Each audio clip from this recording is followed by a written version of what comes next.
vem sentar-se à mesa do reino dos céus.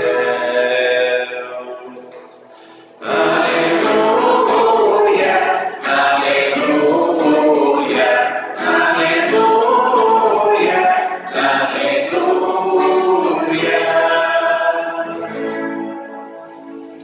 O Senhor esteja convosco. Proclamação do Evangelho de Jesus Cristo segundo Lucas. Glória a vós, Senhor. Naquele tempo, Jesus atravessava cidades e povoados, ensinando e prosseguindo o caminho para Jerusalém. Alguém lhe perguntou: Senhor, é verdade que são poucos os que se salvam? Jesus respondeu: fazei todo o esforço possível para entrar pela porta estreita, porque eu vos digo que muitos tentarão entrar e não conseguirão. Uma vez que o dono da casa se levantar e fechar a porta, vós, do lado de fora, começareis a bater dizendo: Senhor, abre-nos a porta. Ele responderá: não sei de onde sois. Então começareis a dizer: nós comemos e bebemos diante de ti, e tu ensinastes em nossas praças. Ele, porém, responderá: não sei de onde sois. Afastai-vos de mim, todos vós que praticais a injustiça. Ali haverá choro e ranger de dentes, quando virdes Abraão, Isaque e Jacó, junto com todos os profetas do reino de Deus, e vós, porém, sendo lançados fora. Virão homens do Oriente e do Ocidente, do Norte e do Sul, e tomarão lugar à mesa no reino de Deus.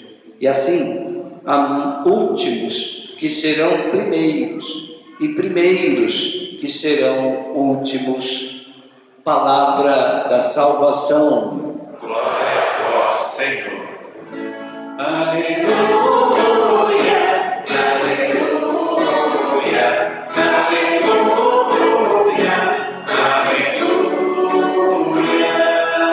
aleluia. Pode sentar-se. Louvado seja nosso Senhor Jesus Cristo. Para sempre seja louvado. Foi feita uma pergunta a Jesus.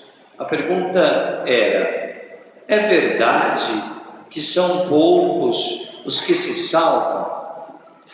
Então, o tema colocado era sobre a salvação, porque os judeus imaginavam que eles seriam o povo exclusivamente eleito, ou seja, o povo ao qual o Senhor dirigiu a sua salvação por exclusividade.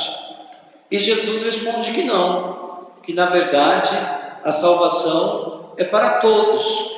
Todos Deus quis e quer que sejam salvos. Não somente os judeus, que sim, são eleitos por primeiro. Então, os judeus no plano de salvação de Deus, eles são os primeiros destinatários, mas não são os destinatários exclusivos da salvação. É por isso que o Evangelho de hoje, Jesus termina dizendo: há últimos que serão primeiros, e primeiros que serão últimos. Quem são os primeiros? O povo judeu, o povo da primeira aliança. Então, há primeiros que serão últimos. E os últimos, quem são? Somos nós, somos o povo cristão, o povo da segunda aliança, o povo da aliança no sangue de Jesus. Esses são os últimos, os que eram considerados pagãos, o povo ao qual Deus não tinha escolhido, colocado a sua escolha. Mas na verdade Jesus então inverte, ele diz: olha, há últimos que serão os primeiros. A quê? A entrar para a salvação eterna. Então Jesus, ele quer ensinar que a salvação é para todos. No entanto, preste atenção: apesar de a salvação ser para todos, não quer dizer que todos serão salvos. E Jesus deixa isso muito claro quando ele diz no versículo 24: fazei todo esforço possível. Veja a intensidade do esforço. Fazei todo esforço possível para entrar pela porta estreita. Por quê? Porque eu vos digo que muitos tentarão entrar e não conseguirão. Significa que, apesar da salvação ser dirigida a todos, muitos tentarão entrar e não conseguirão. Depende do quê? Do esforço. Fazei todo o esforço possível para entrar pela porta estreita. Essa porta estreita é a porta da salvação. Portanto, para entrar na salvação eterna, é preciso que nós entremos por essa porta estreita. O que significa porta estreita? Já entendemos que a salvação é para todos. Já entendemos que é necessário fazer esforço. Mas o que significa falar de uma porta estreita? É estreita a porta porque ela é exigente. Ela exige que a pessoa se adeque ao seu tamanho, se adeque à sua medida. Ou seja, há uma exigência para que se chegue à salvação. Está aberta a todos, mas exige-se algumas coisas. Existe, na verdade, uma postura central, uma postura fundamental, sem a qual não se passa pela porta estreita. Nós estamos falando de esforço de conversão através da penitência interior. Essa aqui é a atitude fundamental se nós quisermos entrar pela porta estreita. É necessário fazer um esforço para entrar por este caminho. Conversão através da penitência interior. Vamos repetir? Conversão através da penitência interior. Então a palavra de Deus hoje está estimulando você, cada um de nós, a fazer este esforço. A conversão, queridos, não é algo que aconteceu quando nós fomos batizados. Ali se deu uma primeira conversão. Agora existe uma segunda conversão. Ou seja, todos os dias nós precisamos fazer este esforço de conversão. Todos os dias nós precisamos nos reconhecer necessitados de salvação. Em outras palavras, todos os dias nós precisamos perceber que precisamos ser purificados, que precisamos ser renovados.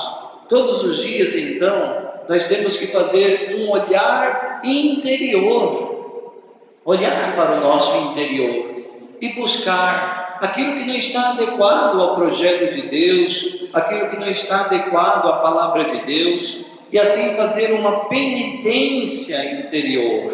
É isso que significa purificar-se interiormente, querer renovar-se interiormente, é a penitência interior. Veja, nós não estamos falando das práticas externas de penitência, que é um método importante. As práticas externas de penitência geralmente levam a pessoa a uma penitência interior, né? Então fazer jejum, fazer orações, passar dias fazendo novenas, enfim, vários tipos de penitência que uma pessoa pode fazer. Nós estamos falando exatamente dos exercícios de penitência. Nós estamos falando da penitência interior, de uma coisa que vem antes do gesto exterior. É uma penitência que nasce no nosso coração. Essa penitência interior, queridos, é uma reorientação total, radical, de toda a nossa vida para Deus. Aqui nasce a penitência interior. Quando a gente percebe que precisa fazer um exercício interior de reorientar a nossa vida, de retornar para Deus, de converter para Deus o nosso coração. A palavra conversão é uma palavra interessante, porque significa mudança de direção. Se eu estou no trânsito e faço uma conversão, eu estou mudando de direção. Eu estava numa direção e faço uma opção de mudar de direção. É isso que nós precisamos pedir ao Senhor hoje, uma mudança de direção, que implica em uma decisão. Eu não vou mais por este caminho, eu escolho outro caminho. Em outras palavras, nós precisamos romper com o pecado. Quando a gente olha aonde nós estamos pecando, onde nós estamos jogando a nossa vida, em situações de vício, em situações de mentira, em situações de egoísmo, em situações de injustiça, em situações de pecado, olhamos isso e imediatamente pedimos a Deus a graça de mudar de direção, de ter uma aversão ao mal. Nós não podemos compactuar com o mal, achar que é normal o mal, se habituar ao mal de uma tal maneira que nós achamos tudo isso muito normal. Portanto, se trata de uma aversão ao mal e uma repugnância às obras más que cometemos. E ao mesmo tempo, não é apenas um repúdio ao mal, mas também deve nascer dentro de nós um desejo de mudar, uma decisão de mudar de vida, olhando para a misericórdia de Deus, confiando na graça de Deus. Em outras palavras, queridos, esta obra de mudar de direção, essa obra de mudar de conversão, não é apenas algo que nasce do meu esforço pessoal, do meu esforço, da minha força de vontade, mas é também obra da graça de Deus em nós. A conversão não é apenas uma obra humana. Quando a gente pensa e tem clareza de que precisamos mudar, a graça de Deus vem em nosso socorro e faz o nosso coração se mover na direção de Deus. Portanto, se trata de um movimento do nosso coração que se sente atraído e movido pela graça de Deus, com um desejo sincero e profundo de responder ao amor misericordioso de Deus, olhando e reconhecendo que Deus amou primeiro a cada um de nós, que Deus amou primeiro você, e por isso o seu coração começa a sair daquela direção do mal e do pecado e começa a voltar-se para Deus. Portanto, meus irmãos e minhas irmãs, é preciso rezar e pedir a graça da conversão. Nós sabemos que muitos trazem dentro de si um coração pesado, um coração endurecido, um coração de pedra, não tem desejo de rezar, não tem desejo pelas coisas de Deus. Mas mesmo assim, se o Senhor te trouxe até aqui, é porque o Senhor deseja te comunicar isso. Peça a Deus um coração novo. Se você pedir, o Senhor vai te dar essa graça, porque a conversão é, antes de tudo, uma obra da graça de Deus que reconduz os nossos corações para Ele. Se você se sente até mesmo sem forças de se voltar para Deus, dê a sua total liberdade para que Ele faça na sua vida aquilo que for desejo dEle, mesmo sem sua vontade. Às vezes nos falta a força de vontade, mas se com a nossa razão nós dermos liberdade para Deus, Deus vai agir fazendo a sua obra em nós. Basta que nós demos o nosso assentimento. Nós podemos pedir, como diz uma música, que o Senhor nos arraste para Ele, já que nós, pela nossa força, não conseguimos direcionar os nossos passos a Ele, que Ele nos arraste em seu amor, que Ele nos atraia, nos envolva e nos arraste para Ele, para o seu amor. Quando a gente faz isso, Deus começa a agir em nós e nos dá força, nos enche de força e nos faz começar de novo. Nós começamos a descobrir a grandeza do amor dele, como ele nos ama, como ele ama a cada um de vocês.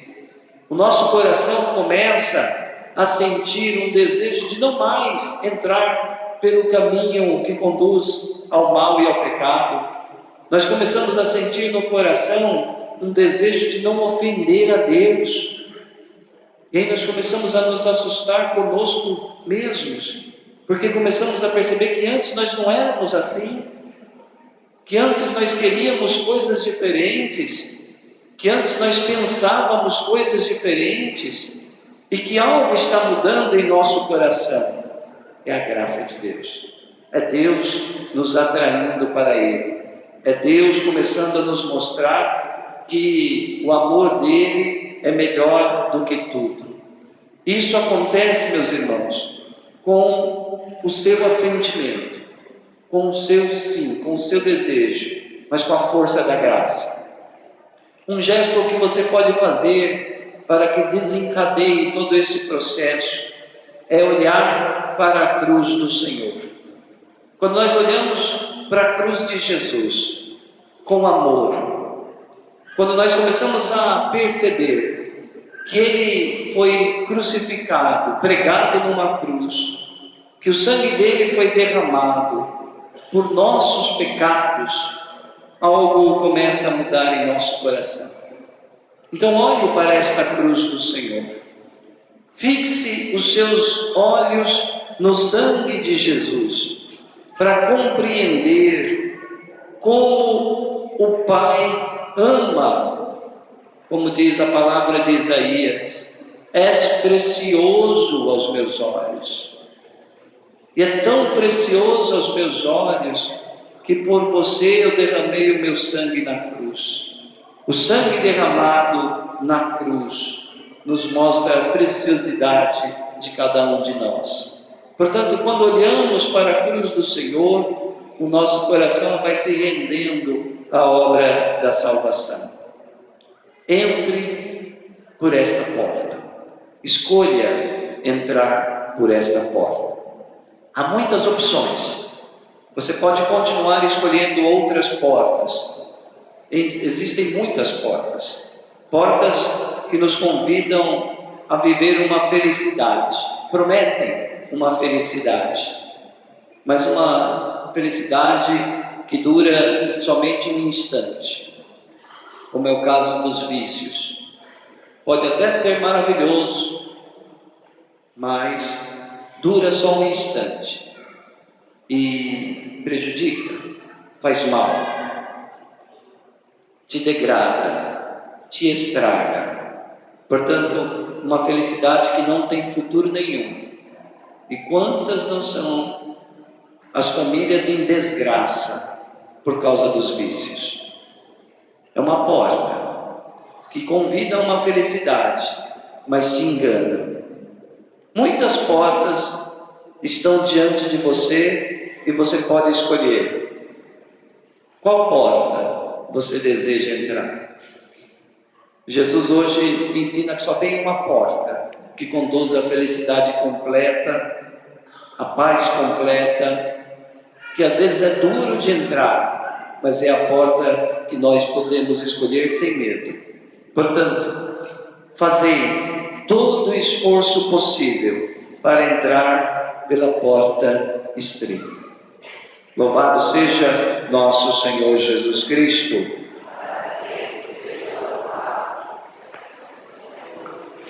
Vamos professar a nossa fé conforme o folheto litúrgico, versão mais longa da profissão de fé. Creio em um só Deus, Pai Todo-Poderoso, Criador do céu e da terra, de todas as coisas